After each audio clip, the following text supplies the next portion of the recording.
ကိုကဒီဝမ်းတအားချုပ်နေရင်ဆိုရင်ပေါ့နော်ညအိပ်ရဝန်ခါနီးတိုင်းမှာကိုယ့်အိမ်မှာဒီမကြီးတီးရှိရင်ဒီမကြီးတီးလေးအနေငယ်ရဲ့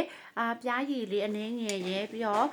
ဒီစားလေးအနေငယ်ထည့်ပြီးတော့မှအခုဒီတီရှယ်ဖြော်တယ်လို့မျိုးပေါ့နော်ကိုအဲ့လိုမျိုးဒီ9မိနစ်လောက်စိန်ထားလိုက်ပေါ့နော်ဒီချက်ကြတော့တခါတည်းဒီလိုမျိုးအနစ်ဖြစ်တဲ့ကြောင့်တခါတည်းတန်းတောက်လို့ရတာပေါ့နော်ကိုယ့်အိမ်မှာမကြီးတီးရှိရင်လည်းမကြီးတီးလေးရဲ့ပြီးရင်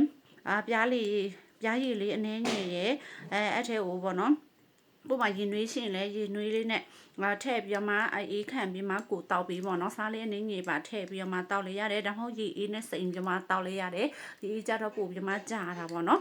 အဲ့လိုမျိုးတောက်ပြီးလို့ရတယ်ဒီချက်ကျတော့ဒီလိုမျိုးတခါတည်းဒီလိုမျိုးအနစ်ဖြစ်တဲ့အတွက်ကြောင့်ပေါ့နော်တန်းပြီးတော့မှ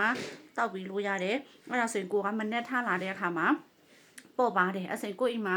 တဘာဝနီလန်းနဲ့လည်းဖြစ်တယ်အခုအတွက်ဘေးထွက်ဆိုးကျိုးလေးမဖြစ်တော့ဘူးပေါ့နော်အားကြောင့်တော့ဝမ်းတအားရှုပ်နေတဲ့တူတွေဆိုရင်ဒီလိုမျိုးကိုအိမ်မှာဆန်းမြောင်းမှာတောက်ကြီးပေါ့နော်ကိုအိမ်မှာမကြီးတီးရှိရဲ့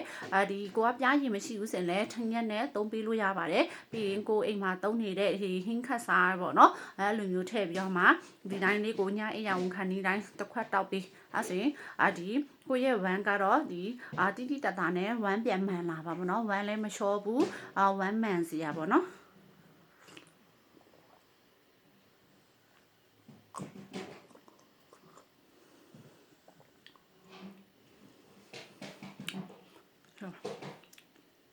အဲ့တော့ကိုအိမ်မှာမကြီးကြီးရှိရင်